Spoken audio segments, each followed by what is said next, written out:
iMhlanga Institute of Technology ikwisikolo sasesosebenza zikwishumi ilale zawuxhamla kweliziko kwanethala lencwadi kodwa kunzima ukufikelela kuyo ngenxa yobubi bendlela kodwa ebantwini balapha eliziko lithetha lukhulu. Fike euniversity kwanzima ukuba ndixhakaze ndicofa ikhompyutha kwabe pha kufuneka ukuba ndisubmit assignment ngekhompyutha. Sistruggle ucofa ngomnyomnye ibe ikhompyutha ngengomso.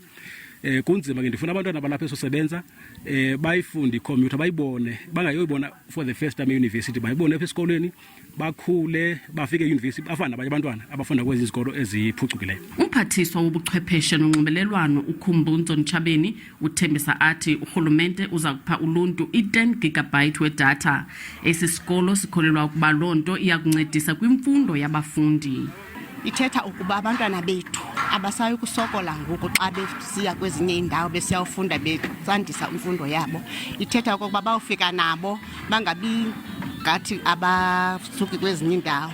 Le ntetho karhulumente esithi uzasipha i-10 GB singabafundi ndiziva ndonwabile kuba singabafundi eklasini bestruglisha ezinye izinto zingabikho encwadini xa sizifuna nyanzeleke uba sihambe siyoziguglisha sibe singenazo nedatha so izasinceda kakhulu loo nto uba sifumane idatha soje siguglishe free. Siziva sivuyele kakhulu ngoba siyaqala ukuba nento enje apha esikolweni oko kule minyaka azange savanto.